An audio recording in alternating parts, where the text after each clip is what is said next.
Camera మీద వెనక రావాలా ఇక్కడున్నారా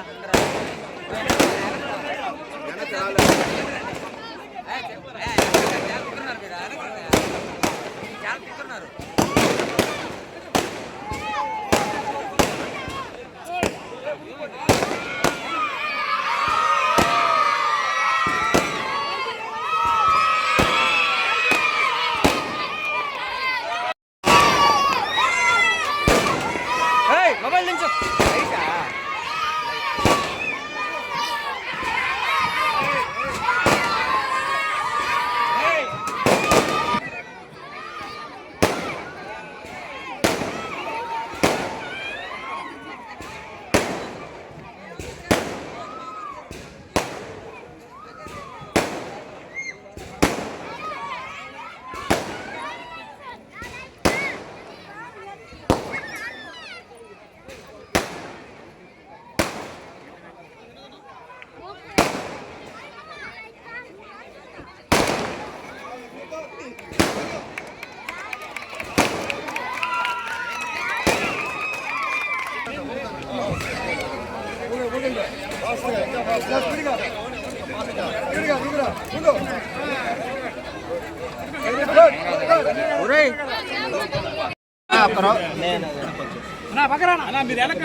సుభాష్ చంద్రబోస్ ఆధునీకరించి ప్రారంభోత్సవ కార్యక్రమానికి ముఖ్య అతిథిగా వచ్చేసిన నారాయణ సార్ గారికి ఇతర నాయకులకి మీడియా మిత్రులకు నెల్లూరు నగరంలో ఉన్నటువంటి 46 పార్కులు, నెల్లూరు నగరంలో ఉన్నటువంటి 54 ప్రభుత్వ పాఠశాలలు మొదట విడతలో ఇవన్నిటిని పూర్తి స్థాయిలో ఆధునీకరించి అన్ని వసతులు కల్పించి ప్రజలకు అందుబాటులో తేవాలని చెప్పి ఏదైతే ఒక సంకల్పంతో పనిచేశారో నారాయణ సార్ గారు దానిలో భాగంగా ఒక్కొక్క పార్కు ఒక్కొక్క స్కూల్ కంప్లీట్ చేసుకుంటూ ప్రారంభోత్సవాలు చేసుకుంటూ వస్తున్నారు.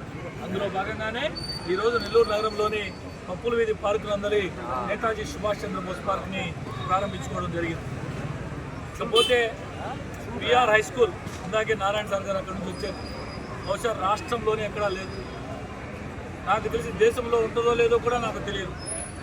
మొట్టమొదట సారు దాని గురించి టేకప్ చేసినప్పుడు ఆ స్కూల్ చూసి ఇది సాధ్యమయ్యే పనేనా అని చెప్పి నా బోర్డు అందరూ అనుకున్నాం.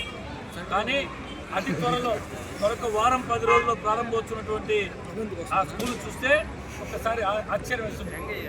ఒక అకుంఠిత దీక్ష, ఒక పని చేయాలని తపన ఉన్న నాయకుడి చేతిలో ఏదైనా పని చేస్తే ఎలా ఉండడానికి నిదర్శనమే విఆర్ హై స్కూల్ పునఃప్రారంభం. ప్రతి విద్యార్థికి పేదరికమే ప్రామాణికంగా తీసుకొని అంతర్జాతీయ ప్రమాణాలతో జిల్లాలోనే కాదు, రాష్ట్రంలోనే కాదు, బహుశా దేశంలో కూడా ఎక్కడ విధంగా దాన్ని తీర్చిదిద్ది అందులో చేరినటువంటి ప్రతి విద్యార్థికి కావాల్సినటువంటి బట్టల దగ్గర నుంచి, పుస్తకాల దగ్గర నుంచి, ట్రాన్స్పోర్టేషన్ దగ్గర నుంచి, భోజనాల దగ్గర నుంచి అన్నీ కూడా ఉచితంగా అందజేయడమే కాకుండా వారికి రవాణా సౌకర్యం, చుట్టుపక్కల ఉన్నటువంటి పిల్లలందరికీ కూడా దగ్గరగా వచ్చే వాళ్ళకి బస్సు సౌకర్యం అవసరం లేదు, సైకిళ్ళు కొనిస్తామని చెప్పి తన కుటుంబంలో నుంచి తన పిల్లలతో మాట్లాడి ₹1 కోటి విలువ చేసేటటువంటి సైకిళ్ళు ఉచితంగా అందజేస్తున్నాడు నారాయణ సార్. చాలామంది రాజకీయ నాయకులు మనం చూస్తున్నాం. మరి మారిన కాలంలో ఈ మధ్య చూస్తున్నటువంటి రాజకీయ నాయకులను చూస్తూ ఉన్నాం. అన్నిటికీ భిన్నంగా ఒక కొత్త తరం రాజకీయ నాయకులు చూస్తూ ఉన్నాం. ఏదైతే చెప్పాడో చేసి చూపిస్తూ ఆ పూర్తి బాధ్యతలు ఏదైతే తన కుమార్తె అయినటువంటి శరణి గారు ఈ స్కూల్ వ్యవస్థలో విద్యా ప్రమాణాలు చూసే దాంట్లో దేశ విదేశాలు తిరిగి ఉన్నతమైనటువంటి చదువుకొని దీంట్లో నిష్ణాతులైనటువంటి తన కుమార్తెకి పూర్తి స్థాయి బాధ్యతలు అప్పచెప్పి ఈ విఆర్ హై స్కూల్ నెల్లూరు జిల్లాలోనే కాకుండా రాష్ట్రంలోనే లేని విధంగా తీర్చిదిద్దాల్సిన బాధ్యత నీకు అప్పచెప్తున్నానని చెప్పి తన బిడ్డ అయినటువంటి శరణి గారికి అప్పచెప్పి దాన్ని పూర్తి స్థాయిలో ఈరోజు నిద్రలేస్తే ఎన్ని ఫోన్లు వస్తున్నాయో ప్రతి ఒక్కరికి మా బిడ్డకి సీటు కావాలా, మా బిడ్డకి సీటు కావాలా, మా బిడ్డకి సీటు కావాలని ఈ సంవత్సరం 1వ తరగతి నుంచి ఎల్కేజీ నుంచి 9వ తరగతి వరకు 1000 మంది విద్యార్థులకి ఉచితంగా ఒక్కొక్క విద్యార్థి మీద అదే చదువు ఇతర స్కూల్స్లో ఇతర ప్రైవేట్ పాఠశాల చదువుకుంటే దాదాపు 2 లక్షల పైచులకు అయ్యేటువంటి విద్యని పూర్తిగా అందించడమే కాకుండా పేదరికంలో పుట్టిన ప్రతి బిడ్డ చదువుకోవాలని చెప్పి ఒక మంచి ఆలోచన చేసి పనిచేస్తున్న నారాయణ సార్ గారికి నెల్లూరు ప్రజలే కాకుండా భగవంతుని ఆశీస్సులు ఉండాలని చెప్పి మనస్ఫూర్తిగా కోరుకుంటున్నాను. కంప్లీట్గా రెనోవేట్ చేసాం. పిల్లలు చక్కగా ఆడుకోవడానికి ఆ పిల్లలు ఆట పాటలు చూస్తుంటే ఎంతో సో ఆనందానికి వద్దలేదు. బస్ పిల్లలు వాళ్ళ మనసులో ఎటువంటి విభేదాలు అయ్యేంలో ఆడుకునే వాళ్ళు ఆడుతూ వస్తున్నారు. ఈరోజు నెల్లూరులో ఉన్న అన్ని పార్కులు ఏదైతే దాదాపు 50 పార్కులు 50 పార్కుల్ని కంప్లీట్ చేయమని యాక్చువల్గా ఆదేశించారు. దాదాపు 30 పార్కులు కంప్లీట్ చేసి ఇనాగరేషన్ కూడా అయిపోయింది. అదేవిధంగా 54 స్కూల్స్ ఉన్నాయి. 54 స్కూల్స్ని రెనోవేట్ చేస్తున్నాం. వాటిలో జిఆర్ హై స్కూల్ అయితే ఆల్మోస్ట్ అంతా అయిపోయింది. రేపు మండే యాక్చువల్గా స్కూల్ ఓపెనింగ్ అనుకుంటే ఆ ఎన్సీసీ వాళ్ళు మరొక 5 రోజులు ఇవ్వమన్నారు. అయితే మంచి రోజులు నెక్స్ట్ ఈ మండే కాకుండా అవతల మండే 35 తేదీ మంచి రోజులని ముహూర్తం పెడితే పెద్దలు 35 తేదీ నుంచి స్కూల్స్ స్టార్ట్ చేసుకోవాలి. అయితే ఆ స్కూల్ బిల్డింగ్ ఇనాగరేషన్ ముఖ్యమంత్రి గారి చేతుల మీద జరపాలని నిర్ణయించుకున్నాం. ముఖ్యమంత్రిని అడగటం కూడా జరిగింది. ముఖ్యమంత్రి గారు కూడా టైం ఇస్తానన్నారు. అయితే పిల్లలకి ఎడ్యుకేషన్ దెబ్బతినకూడదు. స్కూల్స్ అన్నీ 12వ తేదీ ఓపెన్ చేశారు కాబట్టి హెడ్ మాస్టర్కి ఆ స్కూల్ని వచ్చే సోమవారం స్టార్ట్ చేసుకోమని చెప్పడం జరిగింది. దానికి సంబంధించిన స్టాఫ్ అంతా ఇచ్చారు. ఎక్సలెంట్గా స్కూల్ తయారైంది. దాన్ని ఎన్సీసీ కంపెనీ వాళ్ళు మా పిల్లలు కలిసి యాక్చువల్గా దాన్ని చక్కగా తీర్చిదిద్దారు.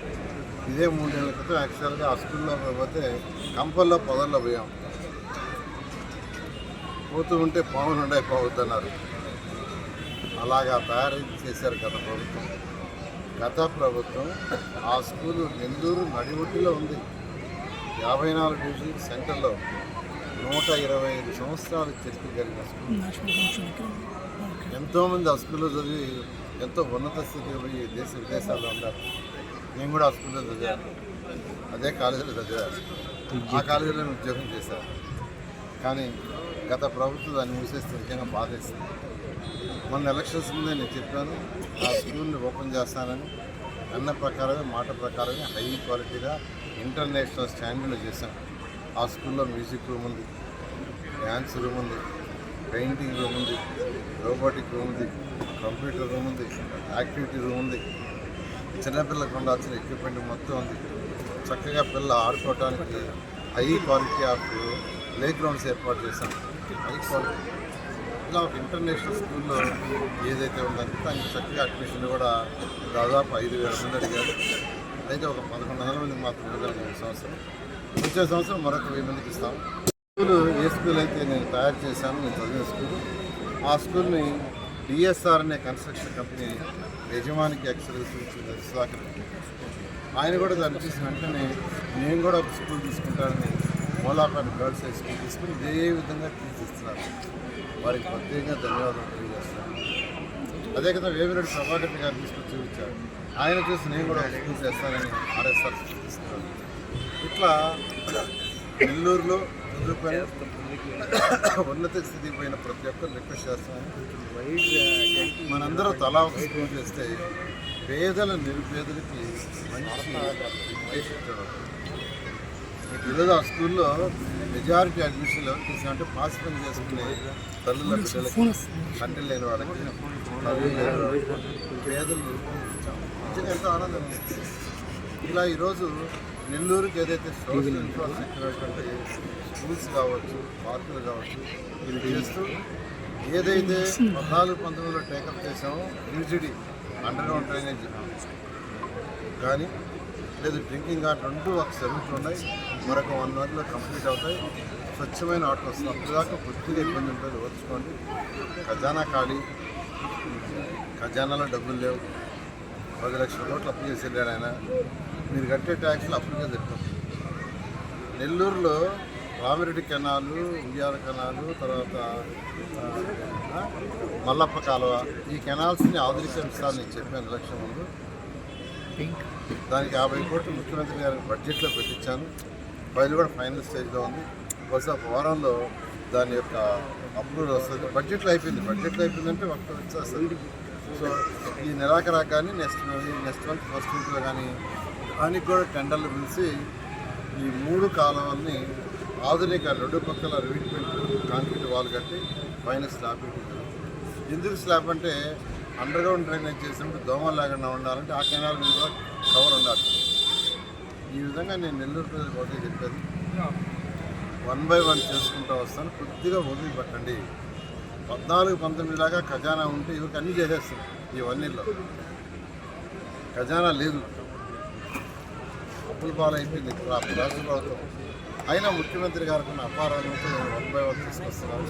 కాబట్టి నెల్లూరు ప్రజలందరూ నేను రిక్వెస్ట్ చేసి కొద్దిగా ఓపిక పట్టండి. ఏదైతే ఎలక్షన్స్ మాట చెప్పామో ఎలక్షన్స్ 100% చేస్తాను.